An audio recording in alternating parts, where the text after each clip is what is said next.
to develop our workforce and ensure they have the skilled leaders to compete in the labor market. Last but not least, we must, as a government, build and maintain strong international partnerships.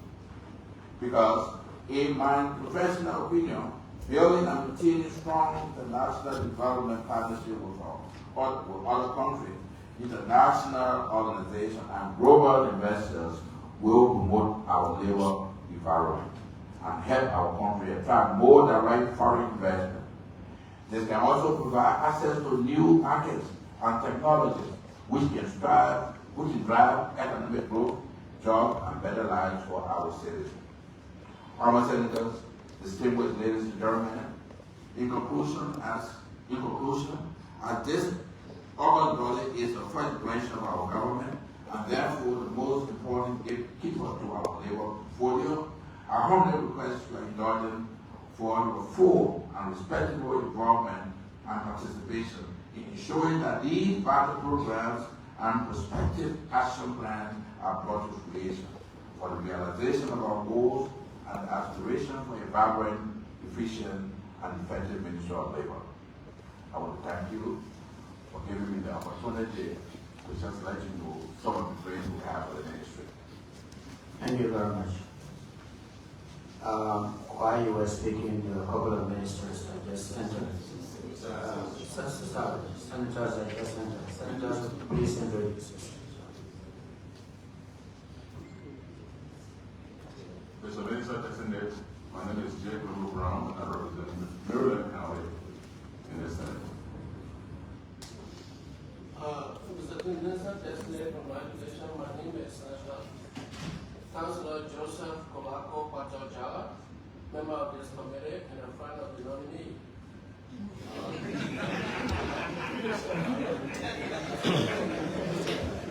That's interesting. It's very interesting.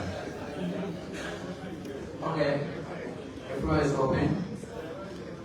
Senator McGill. Thank you, Mr. Chair. The nominee, actually, I don't know you. I represent several you as a cabinet colleague. But for the purpose of this nomination, will you tell us your background? I did not hear you mention that. Maybe you mentioned it, but I don't know. Who are you? What's your background? Okay, I have to escape your hearing. I indicated that I got my first degree in economics and management, and I got a second degree in law. I indicated that. I'm a Christian. Are you a member of the Supreme Court Bar? I've been a member of the Supreme Court Bar How long? for more than 25 years. Thank you very much. Thank you. You mentioned the Decent Wear Act. Yeah.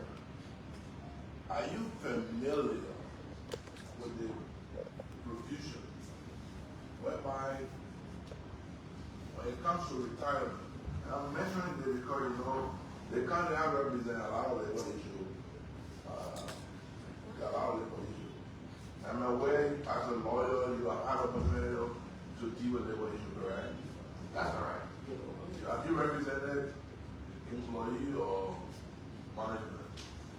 Well, in most of my labor cases, I've already, most of the time, 95% I represent the workers. Very good. Are you aware of any provision in the Decent Wear Act whereby employees who work for companies, and you can express your opinion on that, because somewhere you work for companies that work for several years, but even you work for 25 years, and you reach your retirement age, do you believe that the company that you work for, after 25 years, that company should pay your retirement benefit? Well, it's a little bit difficult to say that right there, but what we have right now, we have national social security scheme right now, that when an employer employs somebody, they take contribution from both the employer and the employee as contribution to the National Social Security Fund, retirement fund.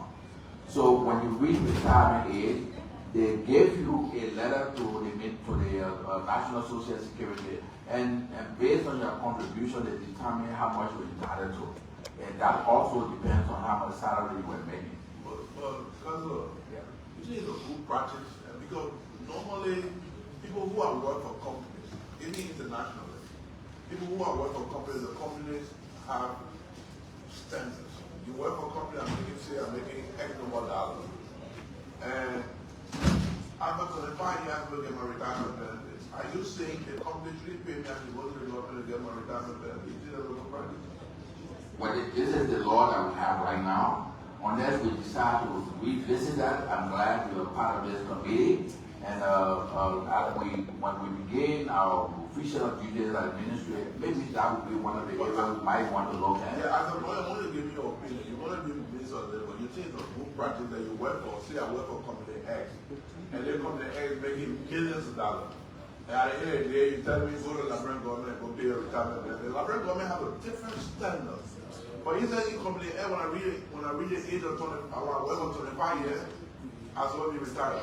The government of my brother should be 65 years old. And maybe I started working at the age of 18. If you add my 25 years to my 18 to 25, you can do the math by 55, 43.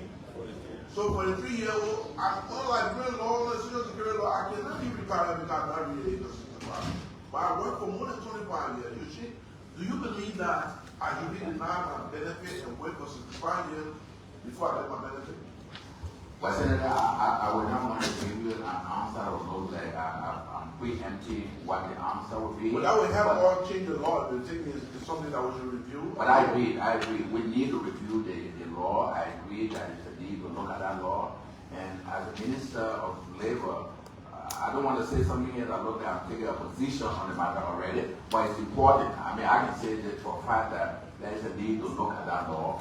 And if you work for a company or you work for an institution over a certain period of time, I think that the law must reflect certain benefits.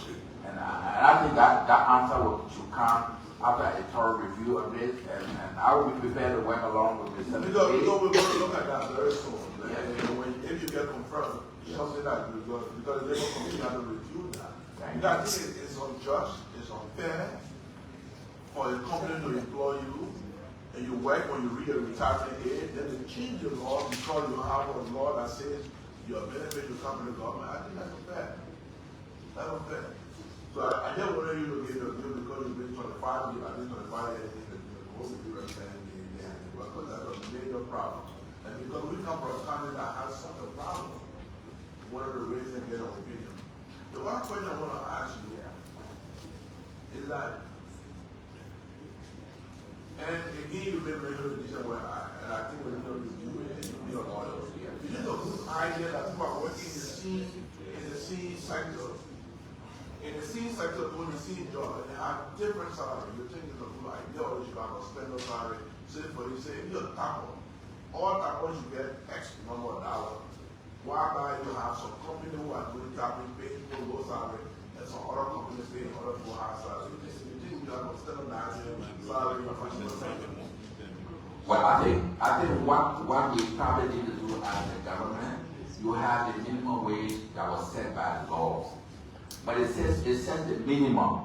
It did not set anything about it and say, look, you can have salary, your minimum salary in presently based on our law is $143. Okay, it's $5.50 a day. But we can look at it as a possibility that it will be useful if we look at the law and try to do it in a graduated manner. That look, if you work in this industry, this should be a minimum salary. If you are an electrician, this should be a minimum salary. That was not done in the Decision Work Act bill. But the room is there. I mean, that's why the law should not be just stationary. There should be dynamic. We should be able to look at these laws every now and then make revision based upon special circumstances that we gather. Yeah. I don't want to put you against the government. Yeah. Because you are appointed as the president, but I want you to be as a lawyer. Yeah. You know, I know every government comes to power to want to make adjustments. Yeah. But I'm concerned and worried that when people are laying out ordinary Nigerians, because there are two sectors that create jobs, like the private sector and the public sector. In Liberia currently, because the private sector is small, the public sector is big. Every Liberian says they want a job. People who voted for this government want to be employed. It is a good idea whereby the government is about to lay off small employees who are making $100, $150. And for instance, they are employing people who make $7,000. I think it's not of a ministry. I will not call it a ministry thing. They employ several ministers. And probably the minister could be around for 7. Somebody minister was not there before, but they're creating new minister. And if you put a minister salary together, even when they want to get cars for $40,000, you add $40,000 about 7, you talk about $280,000. Then when you add a salary, then you talk about over $300,000. It would be a good idea to lay off 700 or 1,000 person and you employ maybe 6, 7, 10 person that make close to $1 million. It is a good idea to lay off small employees and bring people in who will make salary. Thank you, Senator. The problem with that is that right now, our civil servants are not covered by the labor law. And that's why I'm going to before the labor law. But in the International Labor Organization right now, they are pushing that there should not be 2 laws to deal with workers. Right now, you got the civil service standing order. It is that standing order that governs civil servants right now. We do not have, they're not covered by the labor law. But it's important. The ILO is now encouraging the country to put both, to just create one law for workers. And if we can do that in the country, then I will give an opinion on what you said. But right now, as we speak, I will speak first with the board on the law that governs the sector that I want to control, which is those workers that are covered by the labor law. Civil servants are not present. Yeah, I want to ask you a question. You know, people have been saying this, but I actually, because I went away for Cindy, I never heard this thing, but since you've been appointed, I've been hearing a lot of stories. Yes. Since you've been practicing law, have you ever been suspended before? Thank you. No, since I've been practicing, I've not been suspended before. Legal practice, no. There have been instances where individuals will complain because they may not understand the implications of some of the legal of the matter you handle for them. But it has always been that out of ignorance, not knowing certain things, and then you go. We have a process. When that is done, you go to the Agreement and Ethics Committee, and they look into it. If the facts are not supported by maybe the allegation, they just write it up. I've not had a situation where someone made a complaint against me and say, well, we had a committee form and give the law for over 25 years. The chairman, you. Thank you. Senator Chair.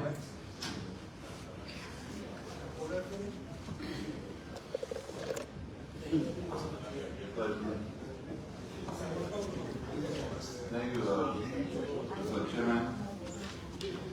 Mr. Designate. Yes. My first question will be on Liberia administration policy. The past government, we instituted that policy, and that affected wages in the public sector. Some of the wages were affected adversely, and some were affected positively. Kruah. What is your view? Senator Chief, thank you very much. I'd like to get this state that those policies, the government policy of harmonization affected public servants, and the public servants are not covered by the labor law. But if I were to give you just my own opinion, because perhaps I worked in the public sector at the time, I believe that there was not sufficient study that was made to really carry out that exercise, because the results were mixed. People had a lot of mixed feeling because you brought in people in some position that were making either more to bring their salary down, and that was a major problem for us. But I believe that now you have, this is a new government. Policy like those are subject to revision. We can review it. It may be reviewed by the current Minister of Finance. And with the support of the legislature, I believe those can be reviewed and probably standardized in a more appropriate way. Okay, anti-human trafficking. Yes. We mentioned our anti-human trafficking action plan. Can you please give me the elements of that plan and where are we now? What's here? Where are we globally? Well, the anti-trafficking plan that with Liberia has ratified the trafficking in human have been ratified by the government of Liberia. But there are other conventions that we have now, which are all important, that will support some of the way you have to do in stopping or alleviating human trafficking. Some of those conventions have not been ratified and domesticated by our legislature. And what I intend to do is specifically to bring to the attention of the committee those conventions that we need to ratify and we need to domesticate. For example, I think that there is a convention that is called C100. That is intended for equal pay for equal work. We have not ratified that. We have not domesticated that. There is another convention called C190. This is harassment in workplace.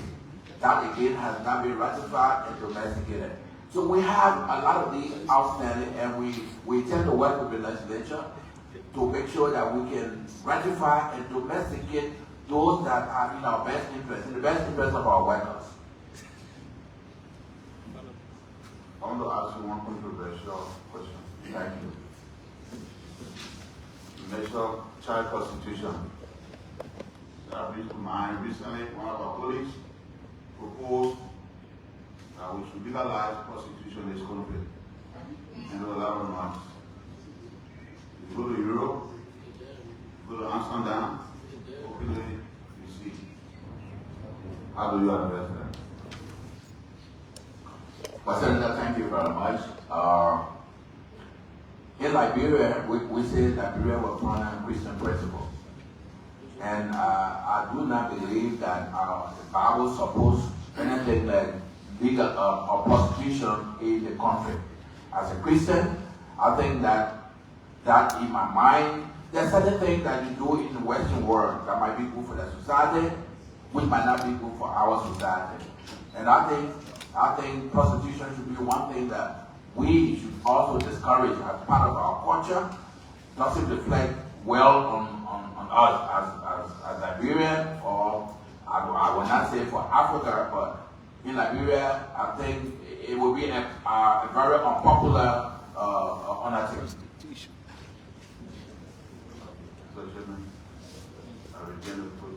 Thank you, Senator.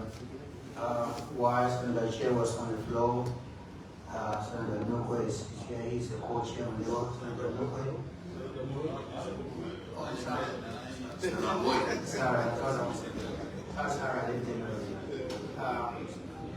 Senator Smith.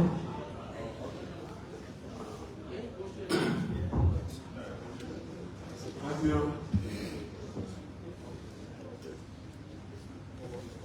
Mr. Nominee, congratulations.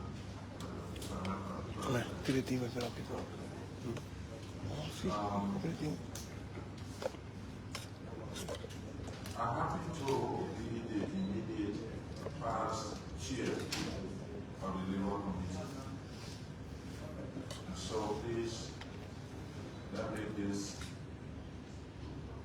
an interaction, because there were a lot of unresolved issues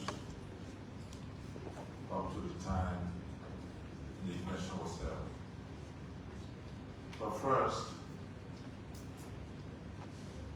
you said in your legal practice, about 90 to 95% of the labor cases that you pleaded, you represent the interest of the workers. Can you share with the Senate Committee on Labor? What are some of the potential issues in the labor sector that you notice through litigation?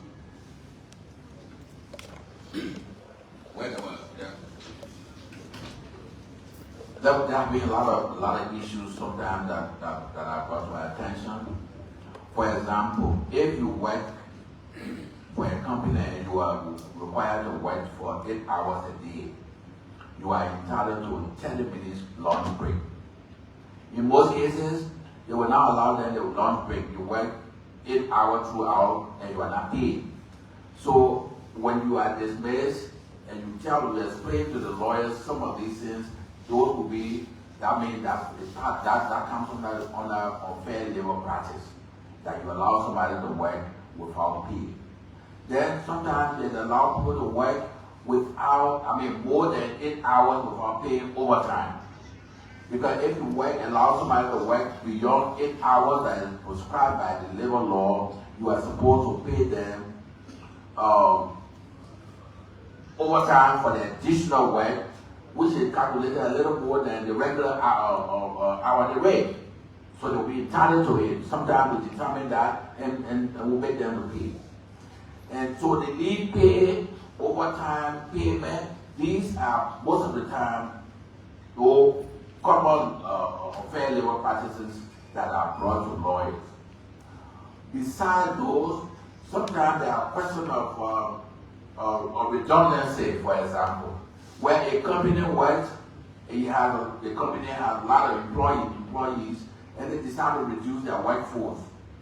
Before you do that, you have to contact the Ministry of Labor and to convince them that it's necessary for you to reduce your workforce by so, because if the number goes about a certain number, they have to be with the participation of the Ministry of Labor. Sometimes they do not. They will just put the people down without reference to the Ministry of Labor. So when they come to us, we have to go back to them and say, look, this is unfair. Because there has to be justification. Because if you redundant workers, and then maybe because business is slow, and then after some time your business is good and you want to re-employ, you have to give preference to the workers that you put out. If the excuse is that business was not good, and when business improves, if you want to increase your workforce, then you got to give them preference. These are all part of the kind of labor matters that are brought to us. That, for example, severance pay. People work for you, and then you decide, okay, we want to business is bad now, so we have to let some people go. You have to pay them on a decent work act. You got to pay them every year of work. You pay them some amount for maybe a 1 month salary for every year of work. Sometimes they do not calculate that fairly to pay the people. Maybe you pay them 3-4 months without going by what the law says. These are some of the common labor issues that are normally brought to lawyers, and we handle most of those kind of cases.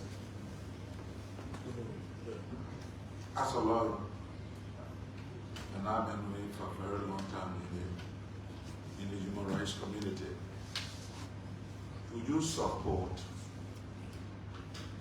government public workers, quote unquote civil servants, exercising the right to form music? Well, this issue, I know has been lingering in our country, whether our civil servants have right to organize themselves as a union. And on a personal note, I think it is a right of citizens to form, to associate with any association, to root themselves in an association. That would be keeping our constitution. Now, when it comes to the civil servant, I think they should be given an opportunity to have an organization that if there are problems, you will speak through that organization. But as it is right now, we don't have an organization. If you have problem with, say, government workers, for example, except you go under the civil service organization, the ministry does not have a strong standing to deal with those kind of things. But in the future, I think it will be a good idea for us to look at workers, and I think their rights need to be protected from an organized point of view. There are too much disunity in the labor community, mainly based on the proliferation of the labor organizations. How do you intend to deal with this headache? That is interesting, Senator. Again, most of these unions have been certificated by past administration. Under our law, ministers have what is called concurrent jurisdiction. If my predecessor establishes allow an organization to be established under his administration, I may not have that right to just outright revoke their license or their union status. But I think we should streamline. I'd like to, during my administration, I'd like to streamline any application for an establishment of a union. For example, if you have some people in a garage, one small garage, they want to form a union, I think if there is an existing organization with similar objectives, you want to encourage them to be part of that organization so that that union speaks for them instead of giving everybody union status. I think it will reduce the proliferation and it will make it more manageable. And I think that is possible. That will be possible with our own administration. Lastly, from my end, it is not a question per se, but I want to share this with you because I know you'll be dealing with it, especially when we review the GISA workout. Among all the combinations in Liberia now, the confusion we have, some of the companies we pay money for your Social Security. And so once you reach retirement, we give you a letter, you go to Social Security. The workers are saying no. The money you pay to Social Security, my money there as a worker. And so I must have service fee. Now one side of the argument. In the midst of that, when we conducted a public hearing on the issue, LAC made a good revelation. I'm talking about the Liberia Agriculture Company in Glambassa County. LAC said what we can do as a policy, 6 months to the worker's retirement, we call you and carry you through retirement counseling, pre-retirement counseling. Then when the retirement time comes, we give you retirement package. In addition to that, we send you to Social Security for you to get whatsoever you are entitled to there. And so these are the two issues. As much we have this law on the books, LAC is doing this to the workers. So I would want for you to take it into consideration during the debate, which one you think it will be proper for us as a country. Thank you very much, Mr. Chair. Thank you, Senator. Senator Thomas Harris. Thank you so much, Mr. Chairman. Thank you for the opportunity. Good afternoon, Mr. Ameri. Okay, so for me, it's not a question, but it is an observation and recommendation.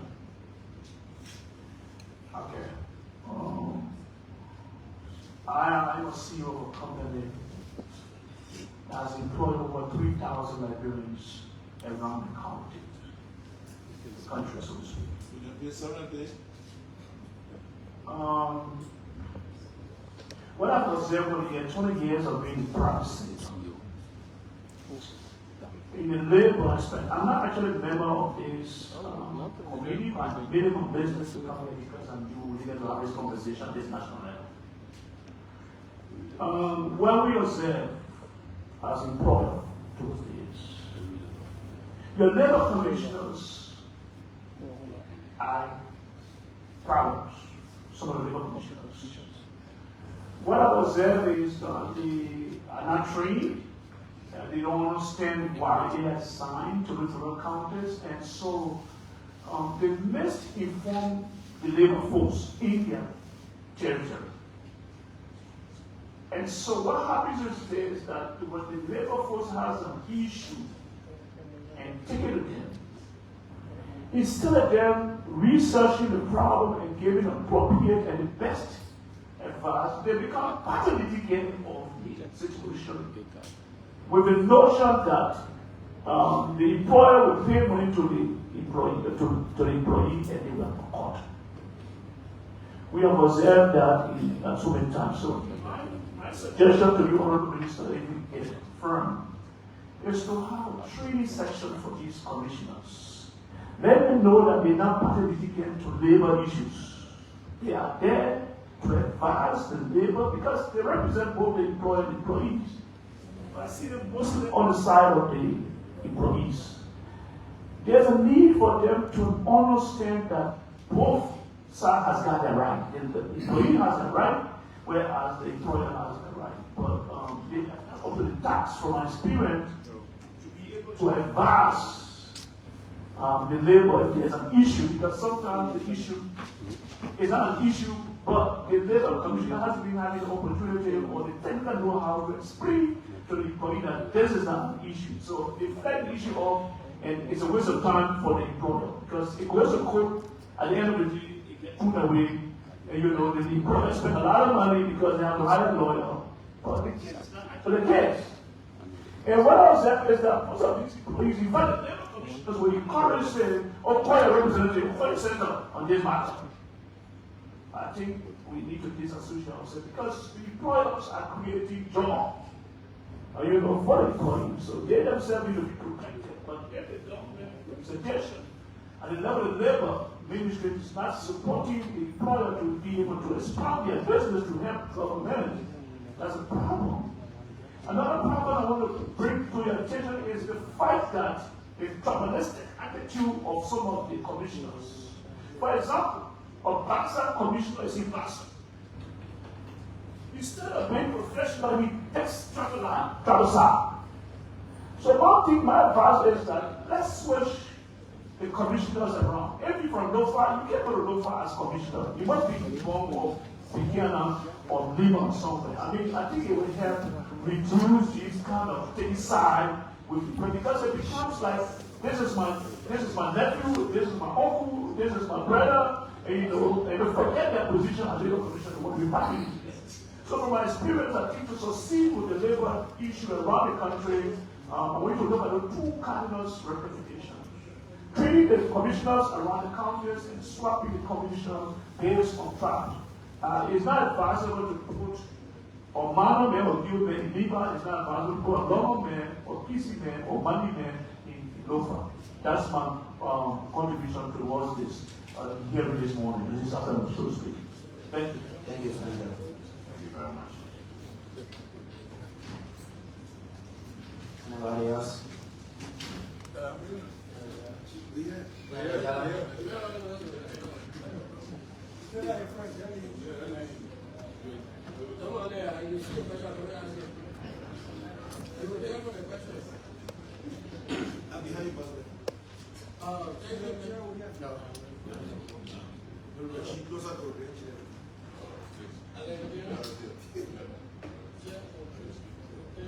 Yes. Thank you, Mr. Chairman. Thank you, Mr. Nominee, Councilor. It's good to see you. Our labor frustrated when I waited at the one country coming for the nomination, and I heard this one. I said, okay, what God has for you is what shall see your face. So, I know you for a long time, I don't know how many years, and you have been a good guy. All I know, not one day. So, our administration of justice used to come here very often and positively. So I will pray for you to go there so that you be coming here. However, as a preamble, let me start with my first disagreement. You make a controversial statement that Liberia was founded on Christian principles. I'm one Liberian who never accepted that statement. In fact, one of the few experts on Liberia. Liberia was founded with the influence of those who were in position were Christian. They took the Bible in the offices. But 300 years before Liberia was founded, there were Muslims here praying and were Liberians. You go to Kruah, you go to Bami, you go to Lofa, you find it. So usually Liberia was founded maybe by people who had Christianity influence. They are not on Nigerian society. That's why the 1986 Constitution makes specific reference. There where it came from. The 1986 Constitution makes specific reference of Liberia being a secular state. It is provided a statement. I will stop there. My first concern to you, you may not have to answer that question here. It's about the Decent Work Bill, the Decent Work Act, the minimum wage provision, electronic content. We advocated for that to be met in the last budget period. Even the government is attempted, at a high level, to talk about minimum wage bill. They will attempt to put some money in the budget. So my appeal would be to please work with the Civil Service Bureau and the Finance people in Internal Affairs. Because I could not see my farmer chief or the commissioner from our area or the senator making $90 US equivalent a month. And then I come here and say, I'm sitting here as a government official. When I go by regularly, they ask me this question. So I would appreciate if you can look into it. If everybody can make that minimum standard on the minimum wage, on the decent work, it will be good. Two, the fair practice Sonobade Act, I think is a concern to all of us. Because I will not understand why Firestone or its equivalent will now want to stand by the standalone law. But all the concessions have standalone law. Or they want to go legislate in the concession review to put all the labor, make all these people paid. Why would somebody work for you to retire and say they should go to labor for the government to pay the retirement? It's inconsistent. It's inconsistent. What would you say about the Lebanese who got the school? He asked me to pay one year for people that work for them. How fair is that in the same country? So I think we should have a conference on that. Where there's a law on that, you work for Firestone for 20 years, Firestone pay you twice. That's it, and be rid of that.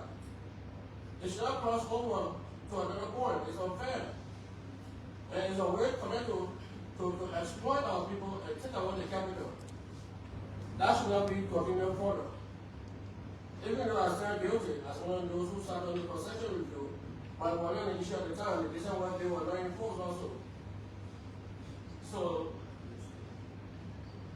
I think that is my immediate concern, and let me use the time to thank the president and those who try to get good people like you on board in the government.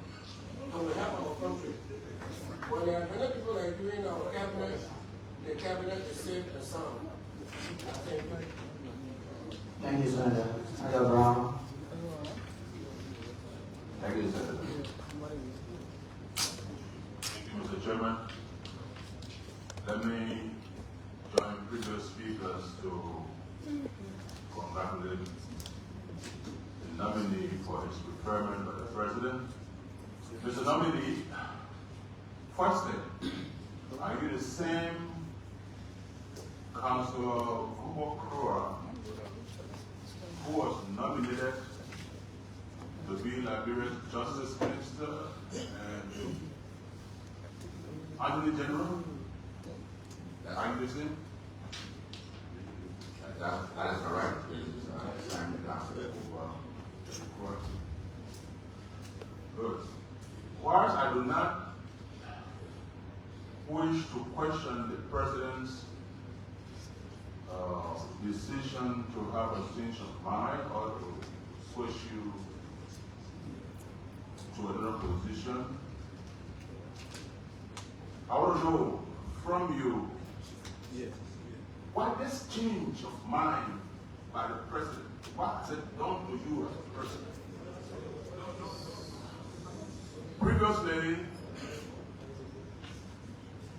you were nominated, you had a zeal to serve our country as Minister of Justice and Attorney General of the Republic of Liberia.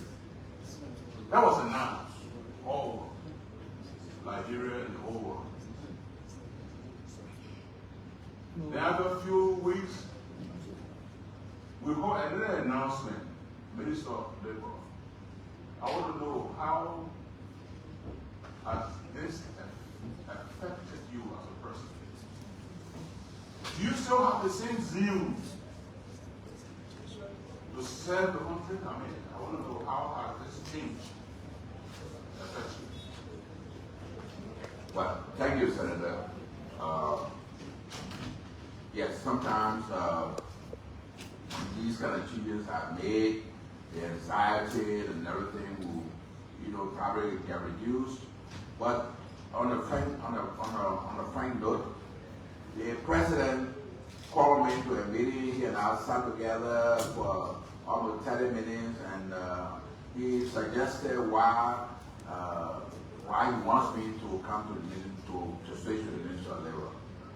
And all of the reasons he gave, he's an elder for us, and the experience and everything.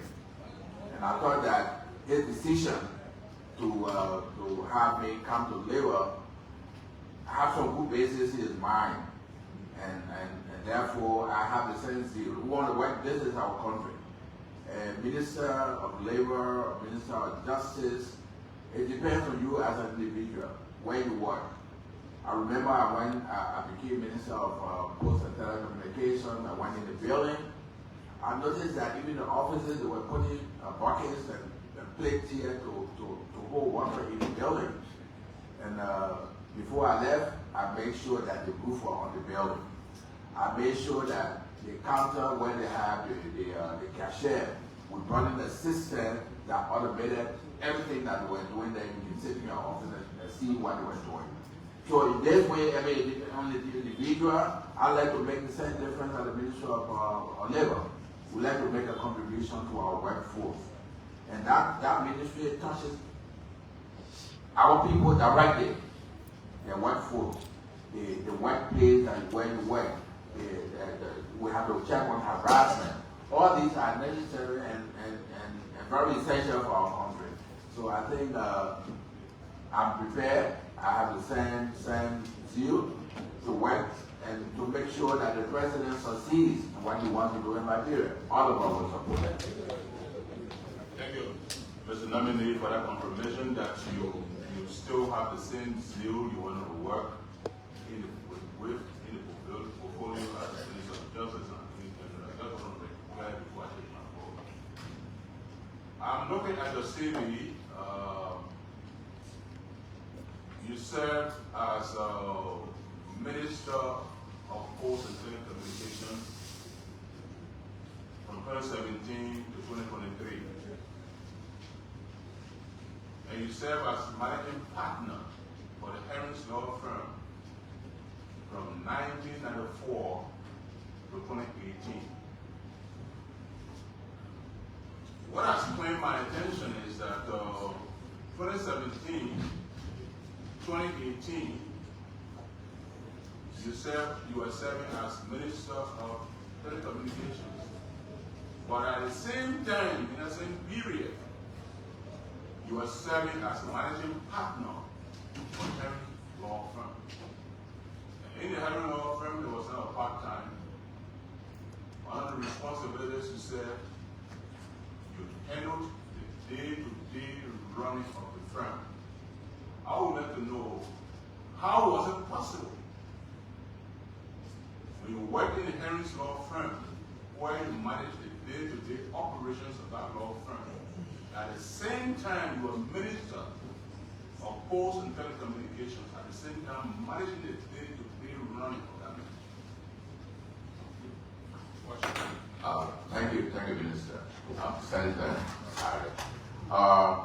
Again, when I became Minister of Posts and Telecommunications, just about that same time, one of my sons returned to Liberia with a master in law. And I have a brother who also became counselor at law. So if the Kruah family, if the Kruah was like a partner in the Henry Law Firm, but when I took over as Minister of Posts and Telecommunications, I was really not going to the law firm again because there were people there to do the work. I wasn't. I mean, it reflected there because a corporation on our law has a perpetual existence. We set up as a corporation, and it's still there, it's still functioning. But in terms of the day-to-day running, when I became a Minister of Posts, definitely I wasn't there. My son was there, heading to all of the delegation along with my brother, who is also a counselor of law. And as I plan to now find myself doing something at the Ministry of Labor, because most of the time labor matters are because telecommunications didn't have much of a bigger thing, but labor ministry has a lot of matter that is legal, has a lot of legal implications. I will again disassociate myself from the law firm for the time. Officially, I will inform my partner that now as Minister of Labor, I will not be at the law firm as I used to be. Because this one is more like, you'll be hearing labor cases, you'll be hearing matters that have to do with workers' interests. You can be a law firm, and you can be a law firm at the center and do it. But it's more pronounced in our setting when you are Minister of Justice, you cannot participate in any civil matter except government matter. That's a little different with other ministry, which is not that right. But as a person, yeah, you may want to make that kind of decision. So definitely I will look at it, and from the best practice point of view, I would definitely consider the limitation of my participation at the Henry Law Firm. Thank you. Okay. Lastly, many times we hear commitments from many ministers designated, confirming that from the Minister of Labor, Commerce, and other ministers. They promise and make commitments if you confirm us. Jobs that are reserved for Liberians by law or in considered agreements, we make sure that those jobs are reserved for Liberians. How about the same commitment in your statement, in your opening statement? How real is this commitment? And just tell me a little bit how you intend to ensure that jobs that are reserved to be occupied by Liberians, whether it's concessions, whether it's other places, you will protect those jobs for Liberians. Thank you, Senator. I think that there are ways and means that we can address that. Currently, there is a project that is being run now by the ministry. That project is a partnership between the ministry and the private grouping. What it does is that the private grouping is now working with our inspectors to ensure that all foreigners in the country are captured in our database And that registration is controlled in a way that from the field, you identify a foreigner and you register them.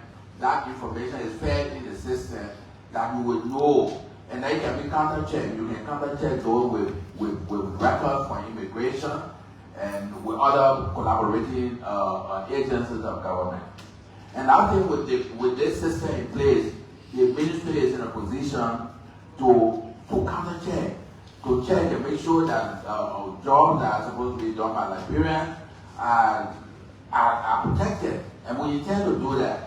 It's difficult, the minister may not be able to go everywhere. It says there's always a bad apple among the apples. So we'll try to be very strategic. If you are assigned, maybe what we're going to do is we will divide some of the area in district, for example. If you are supposed to cover Bushwa Island, and we think an ordinary, we expect that you will be vigilant in doing your job. If we, on the surprise basis, determine that we have an Indian woman sitting down who is a cashier in a business place, when cashier goes in the cashier job supposed to be for Liberia, and you are assigned there and you fail to report that, definitely we will take some action. We will try to not just say it.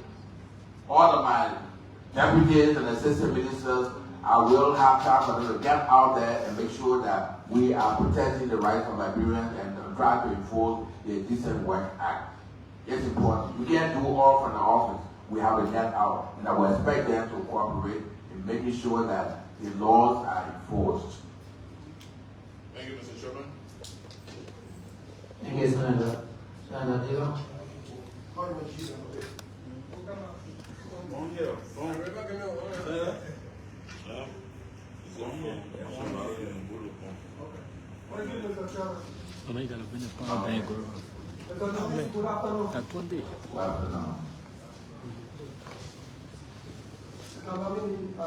My colleague asked a question which was not part of our concern, but I'd like to make a short statement regarding that.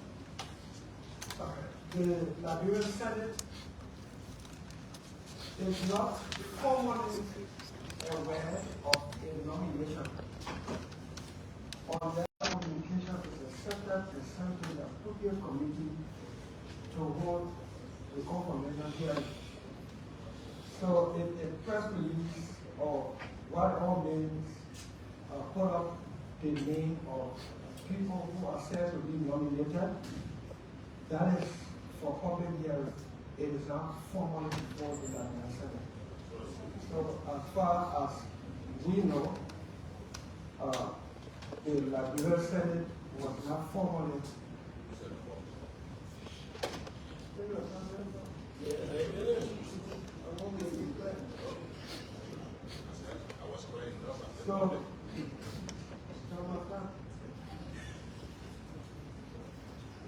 So I just want so that we on the same page with that information.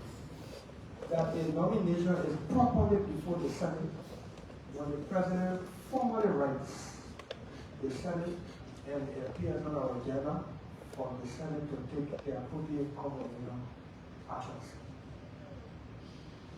I wanted to note that. Mr. Chairman?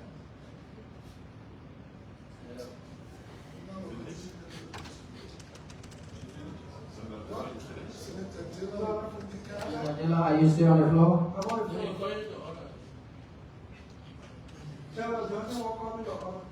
Senator Johnson? Yeah, I'm saying, what is the gentleman mentioned? It's true. That's why I keep saying. That's why I keep talking about this Sunday every day. When the minister states, we said to the Senate to nominate for the Ministry of Justice. You put a question on it. You have never drawn it, and you said the senior minister of labor. Why is it on? No, I'm not ready with you. No, I don't think that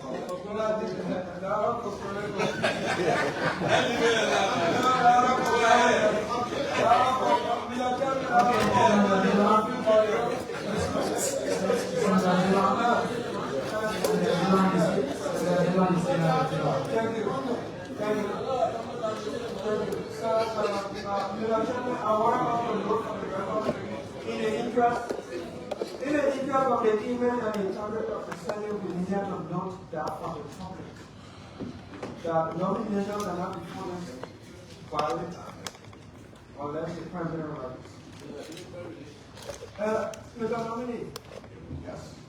I was the voice that I knew you personally for years. I was special assistant to the Solicitor General at the Ministry of Justice, and I interacted with you as a lawyer for years. So I was the voice there. My question, one, you said that should you be confirmed, you will inform your partners at the Henry's law firm where you have partnership. You will inform them that you will not be going there. Is that a proper way to do it, or you want to relinquish whatever share of partnership that you have to avoid conflict of interest? Question. I will relinquish my share. Okay, so you will not just inform them. Yeah, I mean, it has to be done formally. That's why that's the information I talk about. It has to be like writing the. Okay, what are you declaring? Yes, sure. Mr. Nominee, I want to get back on this issue of the work permit. Before I became senator, since we became senator, this thing about work permit has been an issue. It is an open secret, even known to labor inspectors, ministers of labor, deputy, and the entire country, that you can walk in any business next door here and see a forming accountant sitting behind the desk, a forming of the board talking cartoon. Mr. Minister, Designate, do you have the courage? Do you have that fortitude to deal with the work permit issue wherein, in keeping with the law, an expatriate or a foreigner will only be issued work permit for a job that no Nigerian on ice, not only living in Nigeria, on ice, is qualified for or don't want it, then you issue work permit to a foreigner.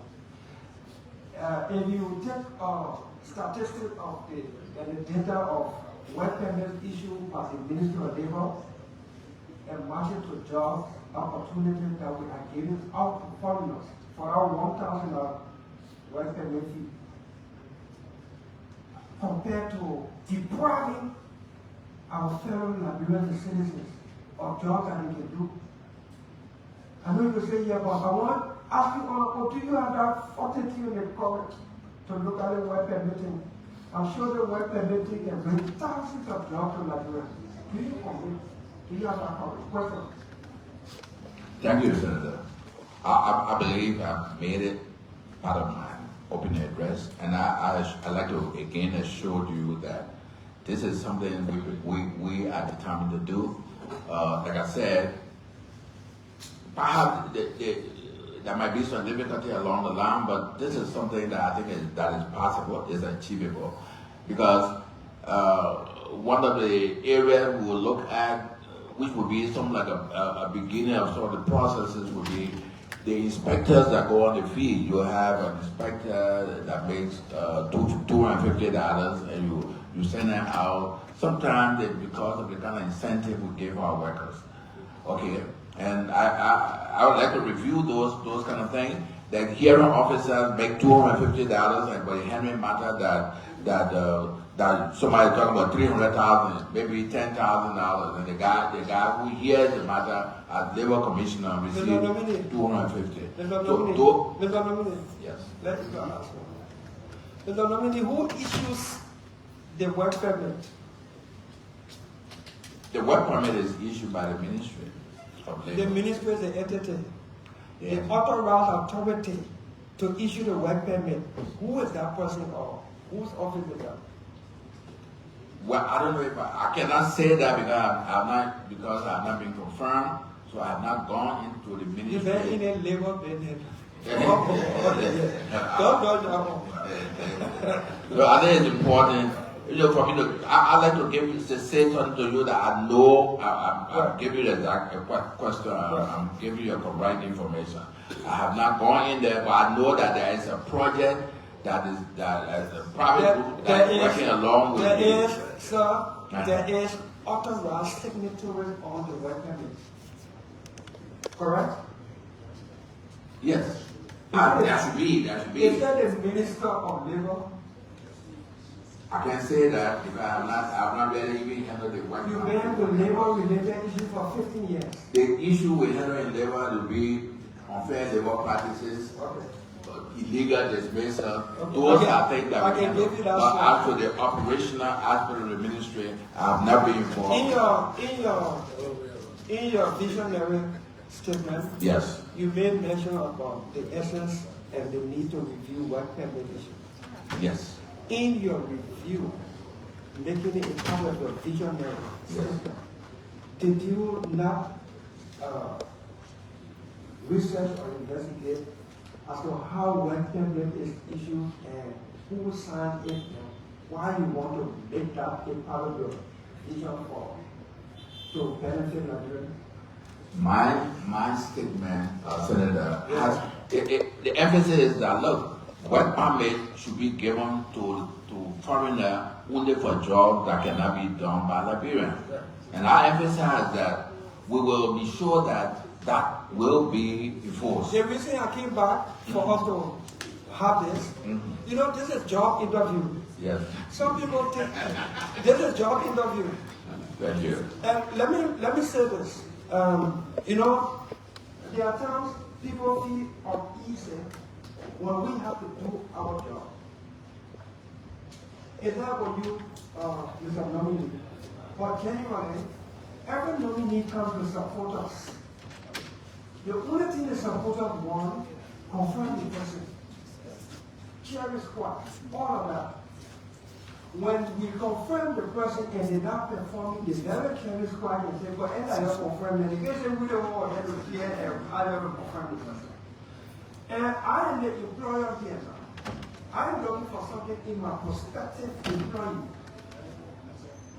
And come from every area of the constitution of that how important it is. And it's to test your ability for the job, to suit your ability for the job. That's correct. We want something out of you when we pass you. And the thing we want out of you when we pass you is delivery to the people, for the people. They eases the burden on us.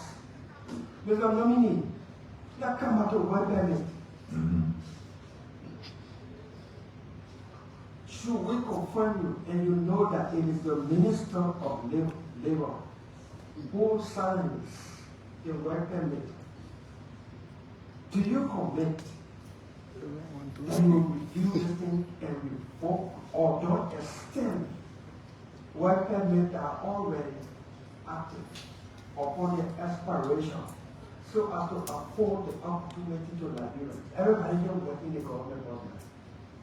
Let's open the sector. Let's help Nigerians to get jobs that they are qualified for, that are available or given, or just because work permit is $1,000. And we want our $1,000 as a government for revenue. So don't put it on the hearing officer. The hearing officer and don't issue work permit. They don't authorize it. They don't sign it. Go investigate who signed it, and whoever signs it will be working on your supervision, direction, and control as dictated by the law.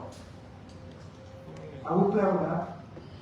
I certainly agree that it should be scrutinized under the supervision of the minister, and there are clear definition you provide, you give work permit for jobs that Liberians cannot do. That is the law. Correct. And we pledge to uphold that law.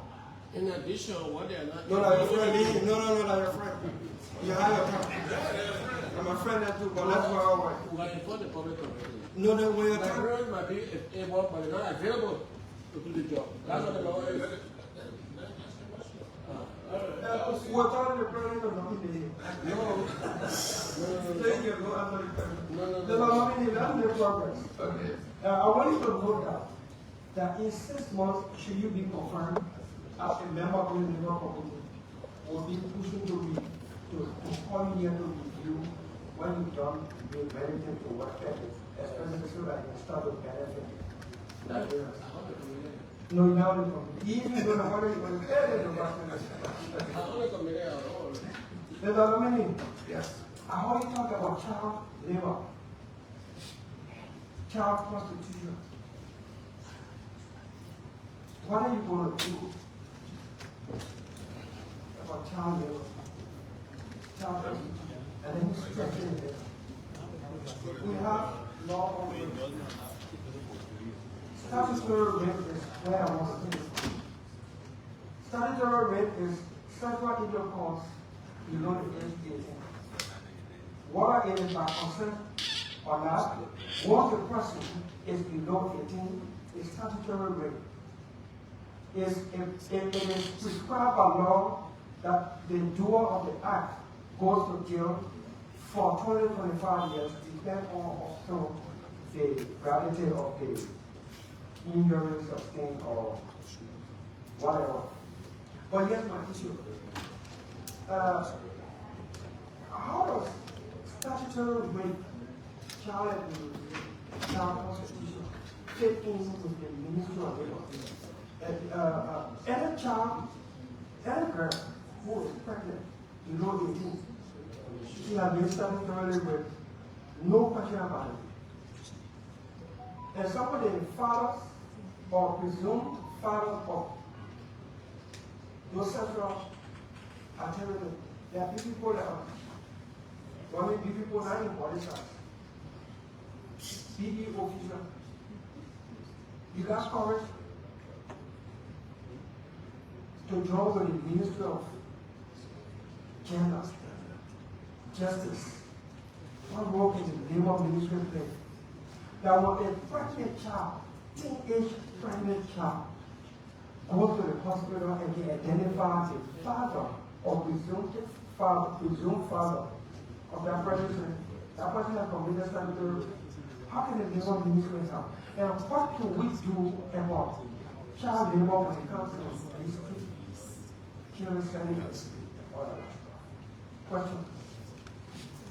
Well, thank you. Then I have one. Thank you, Senator. I think the issue of child labor, child prostitution, this is certainly going to be a collaborative effort between the agencies of our government.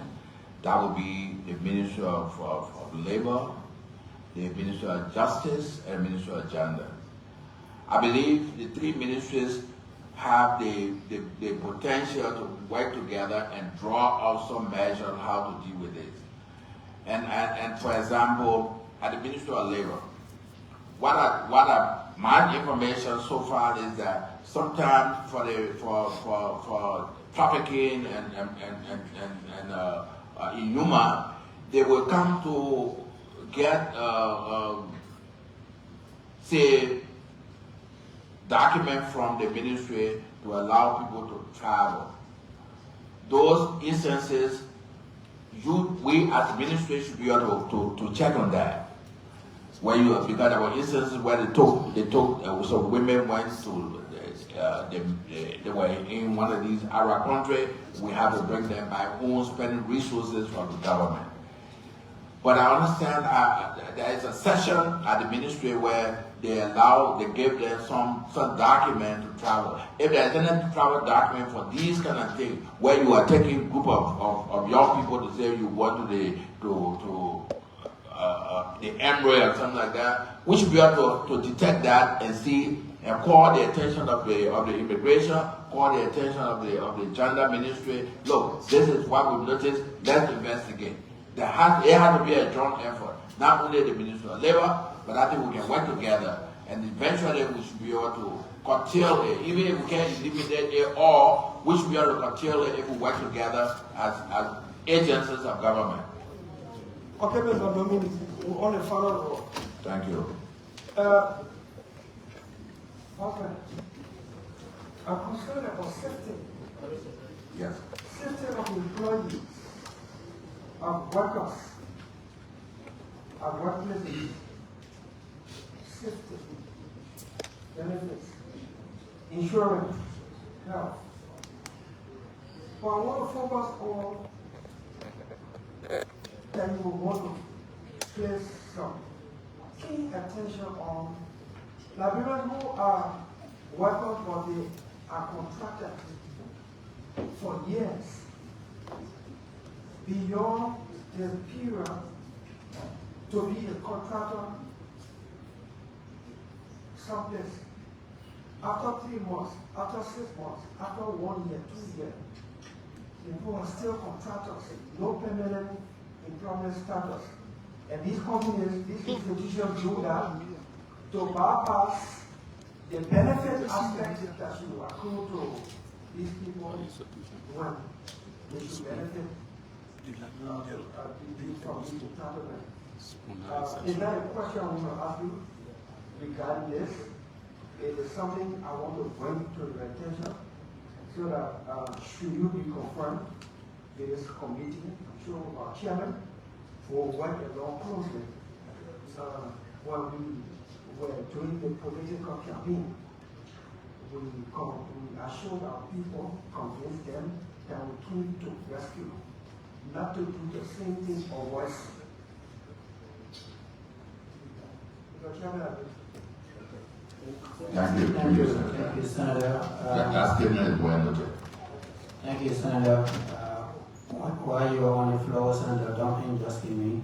Senator Duncan, could you please introduce yourself?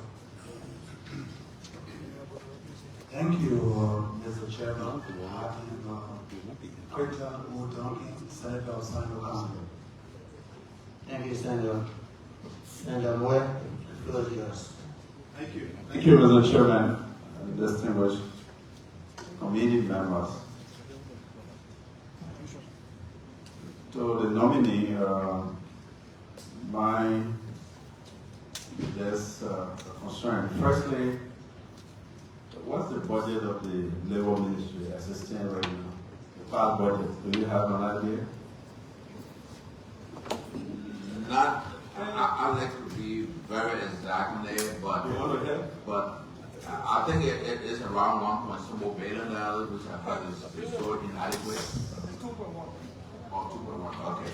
The bottom of it? 2.1.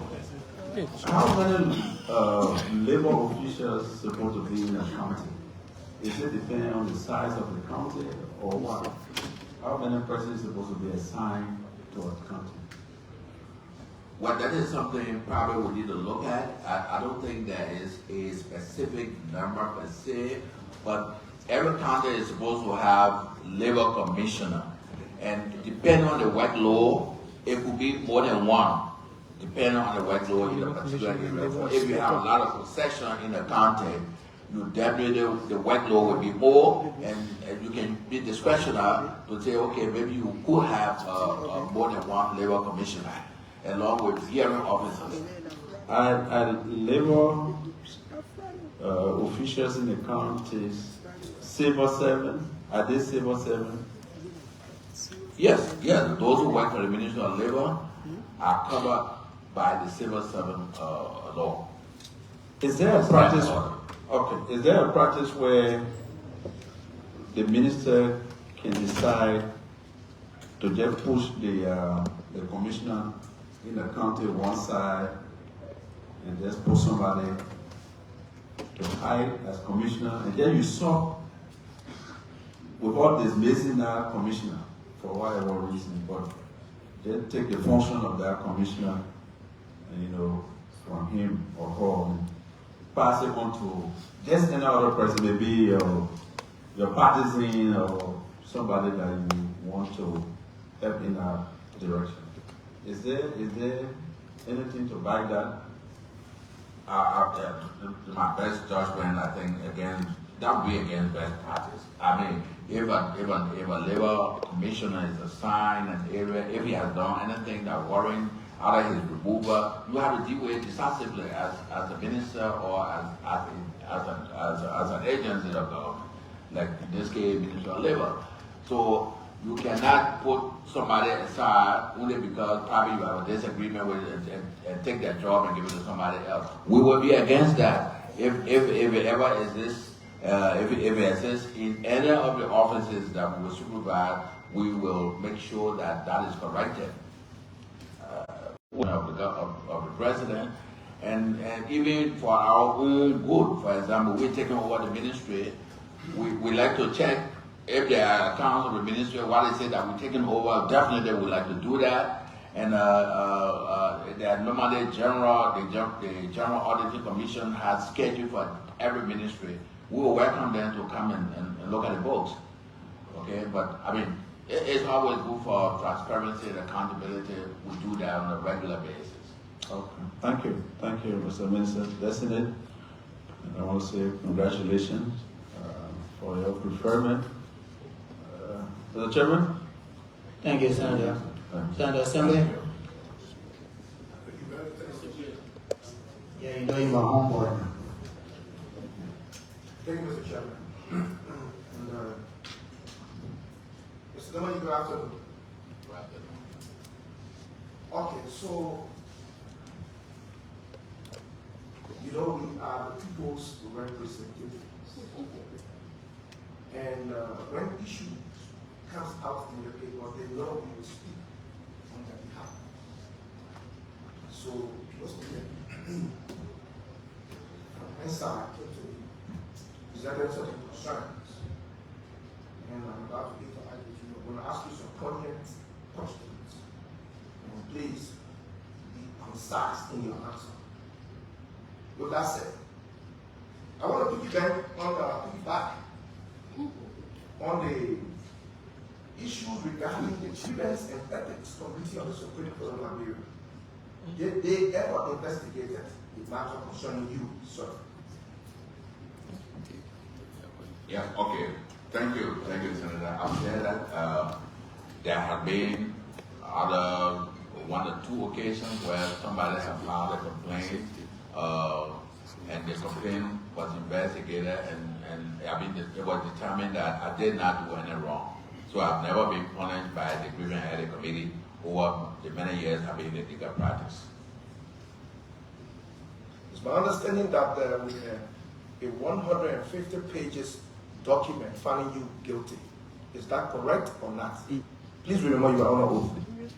That is not correct. If you are making reference to the case involving Marco, if that is a I'm making reference to the Grievance and Ethics Committee. Did they investigate the case of Marco? If yes, then I'm in reference to that. That's correct. They investigated the case of Marco, and the recommendation from the Grievance Ethics Committee was that you are guilty. No, that's not correct. Okay. I have the Grievance Ethics Committee I'm just asking a question. here, so if you want to have it read, I Yeah. can send for you and read it. But this is what it said, that since Councilor Kruah sent you a legal counsel for Marco, please ensure that the court or the sheriff of the court makes a full and comprehensive report as to how much money was recovered from the sale of the rubber and how they were disbursed. And that report was prepared, and the copy of the report is available. I can make it available. And that report was made by the court, by the sheriff of the court.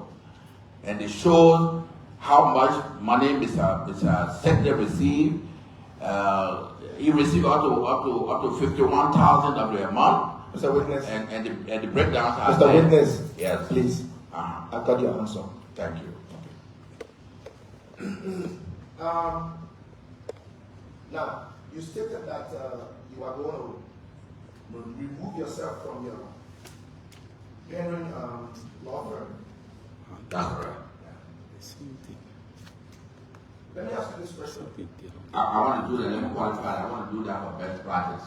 Yeah. On our law, That's the a only minister that should not practice law technically is the Minister of Justice. But that's a question of two situations. Okay. I was going to ask as to why did you do it before coming? Then the question becomes, what if you are not? So, it's a question. All right. Now, What if a case comes before you, should you be confirmed, and whoever is being accused of bad labor practice is using your law firm to defend them? What do you do?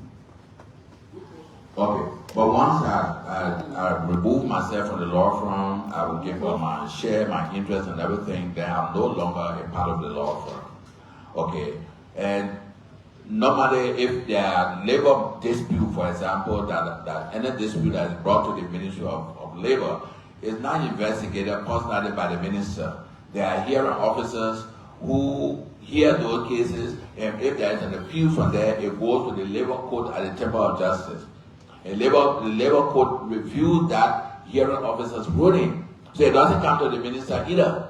Unless there is some administrative thing that is brought to the attention of the minister, but the minister should, it's get ahead, but that division has the authority to hear cases and make a determination. Anybody who is satisfied goes to the labor court. If the labor court makes and review that matter and makes a determination, if you are not satisfied, you go to the Supreme Court. It doesn't come as on the review to the minister. And all of these processes, is the minister informed? Well, take for example, a hearing officer hears a case and makes a determination. The party accept and announce an appeal. That appeal goes to the labor court. It doesn't come to the minister. Okay, but on the, I would think that on a regular basis, the minister should insist that the hearing officer makes return as to how many cases they handle in the period. That is important to just inform the minister that they are working, and so you can't just have them sitting there and doing their own thing. So, husband, yes, there is something called the doctrine of responding superior. Yes. If anything goes wrong with the ministry, we don't go to the hearing officer. We talk to the minister. So whatever job they are doing down there, they will inform you. And the reason why I'm asking these questions is that you may not be the hearing officer, but you are saying your son has a master's degree in law, and therefore will be handling the hearing law firm. What if the hearing law firm is used to come before you and you know that your son is there, even though you handle the case? Thank you, Senator. Let's put it in perspective. Yeah. I'm a minister. My son is a counselor, a law, and someone hired him to handle a labor matter.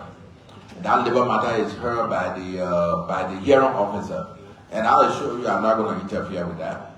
And if the hearing officer makes a determination, if the party is not satisfied, any party who is dissatisfied from that ruling goes to the labor court. They don't come to the minister. And the labor court review the process, the procedure, and the law that was applied. If they are convinced that the hearing officer did the right thing, they will confirm that ruling. They have a right to also reverse the hearing officer and say, no, this is not correct, and they have a right to dismiss it at that level. But at any rate, I believe if, and I have conscience, as a lawyer, I'm also on an oath, that if my son is handling a matter, I will try to distance myself as much as possible. But I will not stop him from having labor matter because I'm a labor minister. No, that would be his right as a lawyer to do that. But I will not interfere, I assure you that.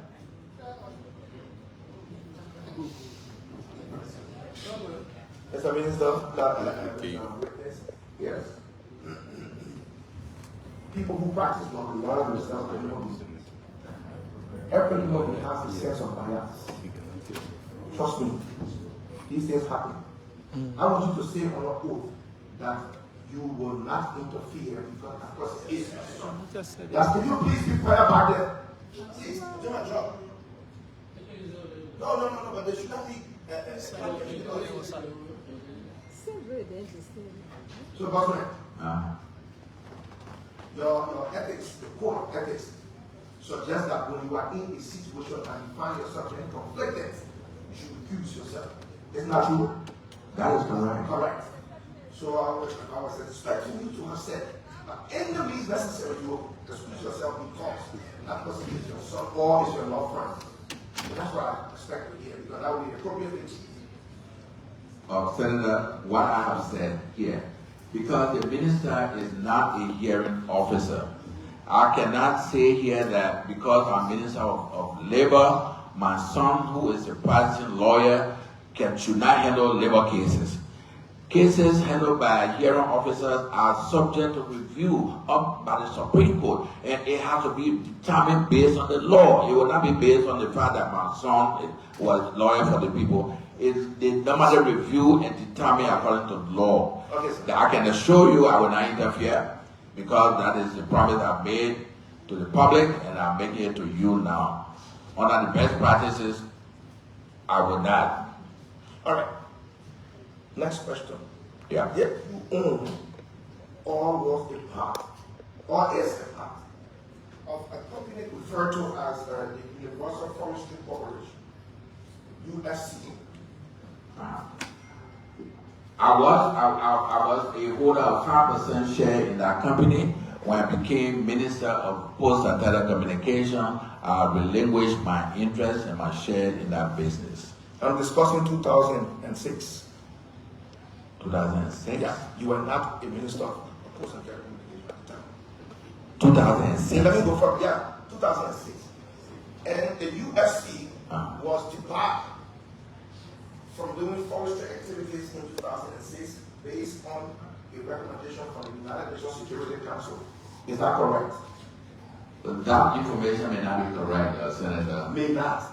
Yeah, because there was the issue in Liberia regarding private use permit, and that was a misinterpretation of the law by all of the county. They began to use community forests to create to have a permit for the FDA, so that they can use the community forest to ask people to invest therein. There was an investigation that procedure was wrong. Those who obtained the private use permit, the government decided then to cancel them. They were not an individual. They were not an individual. Hold on, Chief. And you, your company, UFC, obtained 2 of those permits. Is that correct or wrong? Well, I know that at the time the gentleman who was the CEO was doing a lot of work in the southeast. I believe he also got a private use permit. The private use permit actually wasn't given to the company per se. The community will apply and obtain the private use permit, and then they will encourage investors, they will look for investors to come and operate in their community forest. That was the basis of that. But in most of the places, I know that UFC got private use permit, but they never operated that until that investigation was done during the Cllr administration. Okay, so it was almost like an entire country issue. It was not just UFC matter. And at some point, you were called for investigation because you had 2 of these permits, and you presented a cover-up letter with your son's name that you even misspelled. Is that true or false? No, that information did not come from private use permit. I think from the UFC, when I relinquished my share, the 5% share from the corporation, why did you relinquish your share? Because when I became Minister of Post and Telecommunication, I thought probably as a government official, I didn't want them to have problem. Even though the law there was no conflict per se. It was against the code of conduct for public officials. That's why you relinquished your share. Well, again, this is subject to scrutiny. I know in Liberia, whether there is no government official that have interest in private businesses, we have not investigated that. No problem. Yeah. So,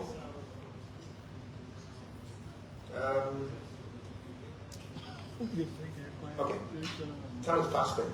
Mr. Kruah, I know you. Thank you. Yeah, but this is our job. No prejudice. When our people refer to all this matter, we have to put it on the floor, irrespective of who feels inconvenienced. That's correct. That is our job. But let me thank you for your preferment, and the committee will make a determination as to which direction we go. Thank you very much. Thank you very much. Thank you, Senator. Thank you, Senator.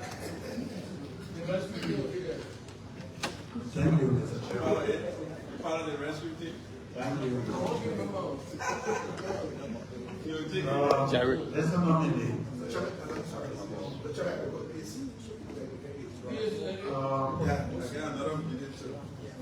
I didn't know you for a very long time.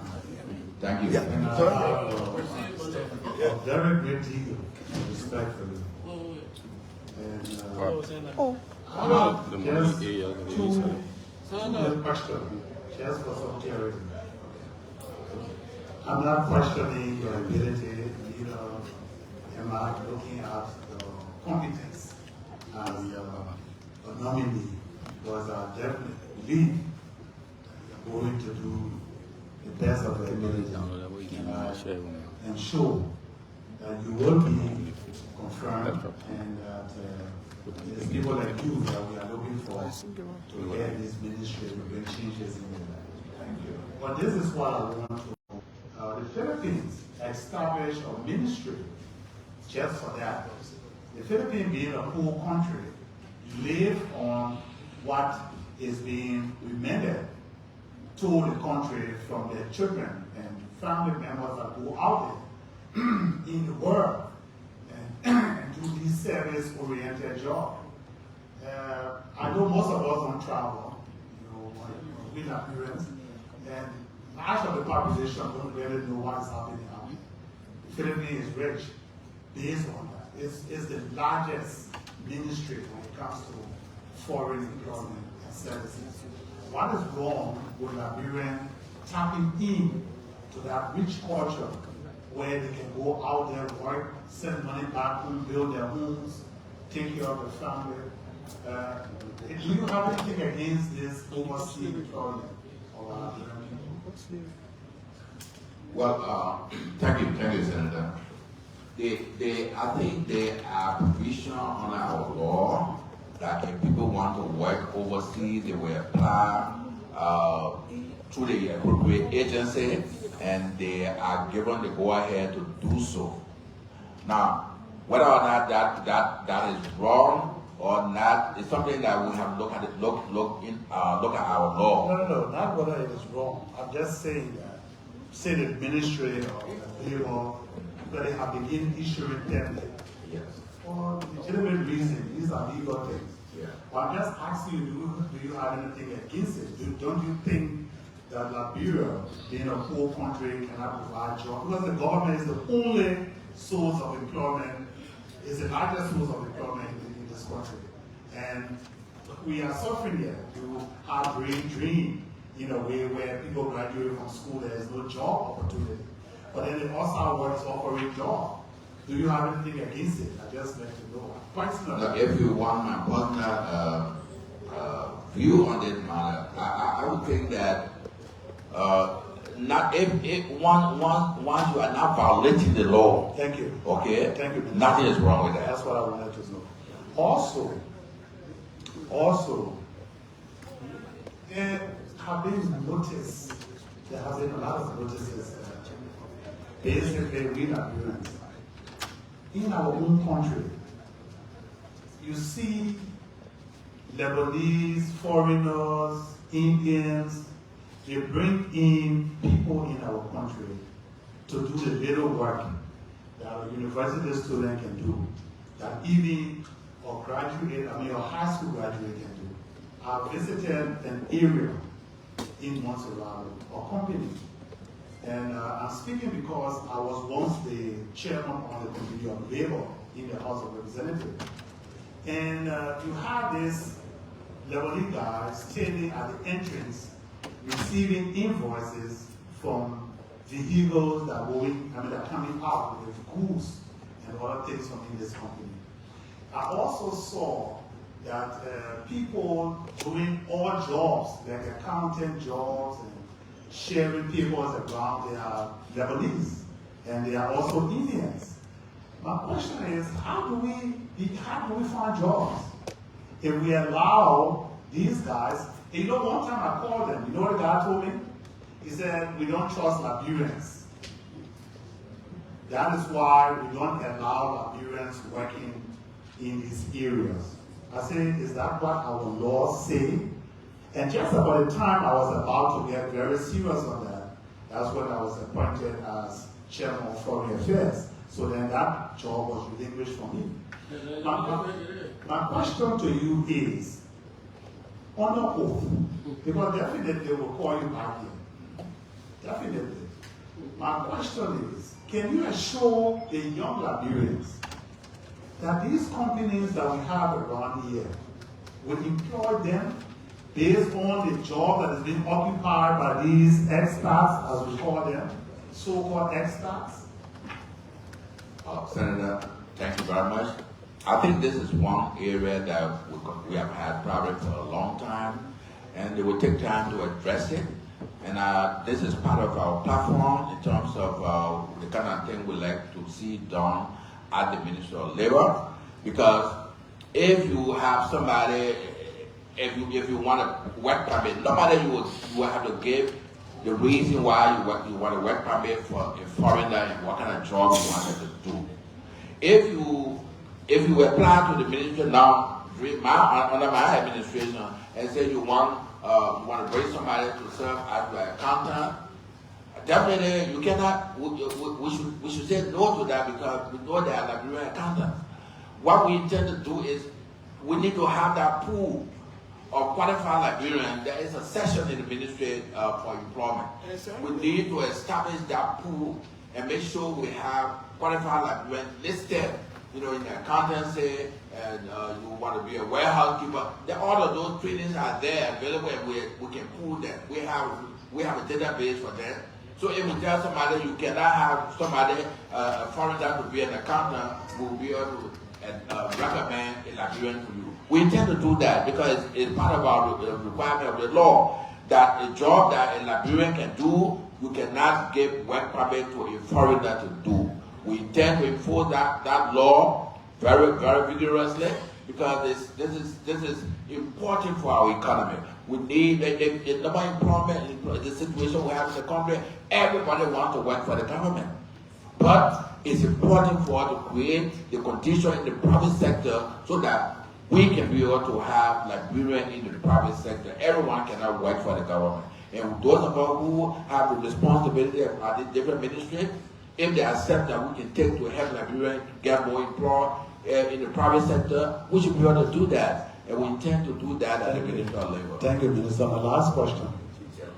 I call you Minister because you have been a minister before. So they can say, Donkey has confirmed the name already. But, Minister, what can you tell me? As I said, we're going to call you back here. I really have passion for these things I'm asking you. What can you tell me about contracting against employment? Because what these companies are doing now, they don't employ anymore. Big companies like GVL, Sino, I mean, just name the big company, talk less about the little ones. Nobody wants to employ. Everybody issuing contracts. And these contracts are endless. They will say the contract runs for 3 months, and you sign that 3 months contract, they will even come back to review. It just continues for the next 4 years, 5 years, as long as you are doing what they want you to do. And what they do that for is to run away from the employment benefit, retirement benefit, all of those health benefit. Our poor people making $100, but they have to use it to go to hospitals to pay.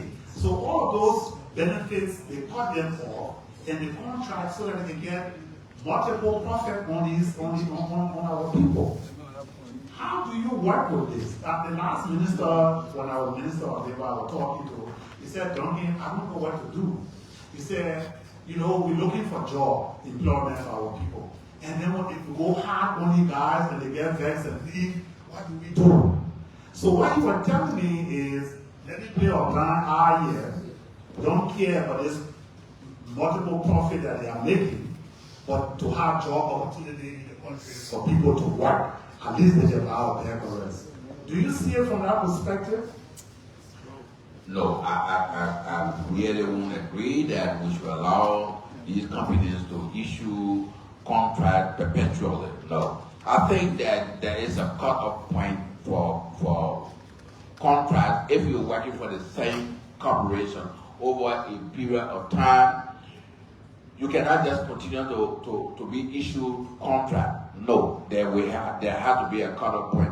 And I think in the labor law there is a cutoff point. We will look at it seriously and we'll make sure that they enforce it. There is a cutoff point. It's not something that is extended perpetually. Minister, thank you. I just want to say thank you and have my blessing. Income on Tuesday. I'll be standing up and voting for you. Thank you very much. Thank you, sir. Thank you, Senator. Senator Jala. Yeah, it's just a small clarification. I don't want to leave with the impression on the work permit issue. The law has two hands, not the work permit. It says Liberian able on the left hand. On the right hand, it says and willing to do the job.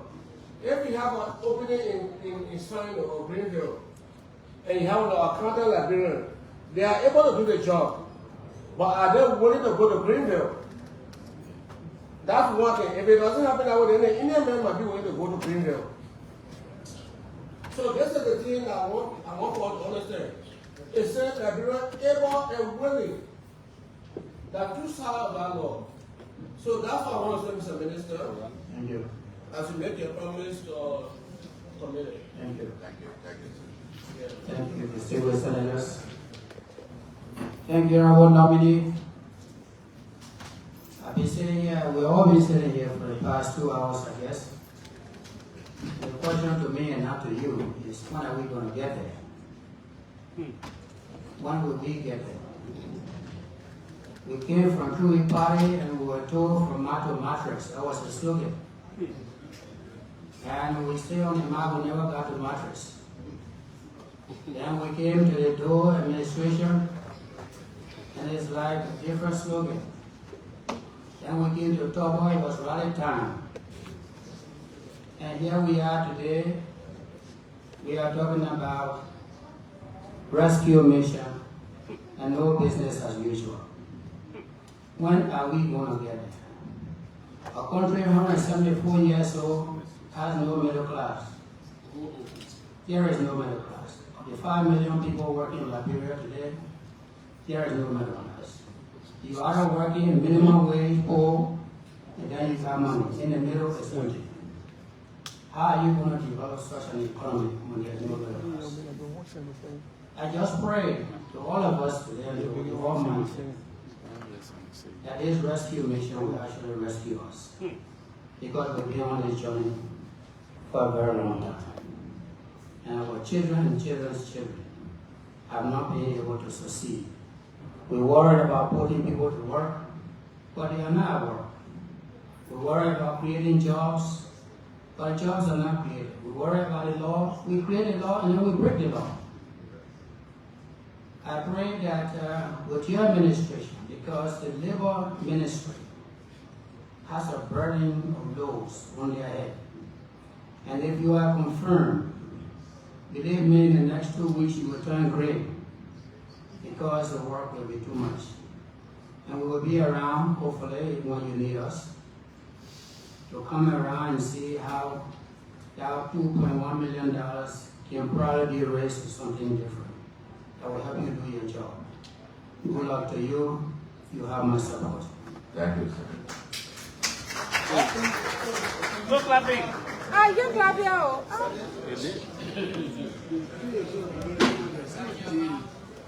All right, so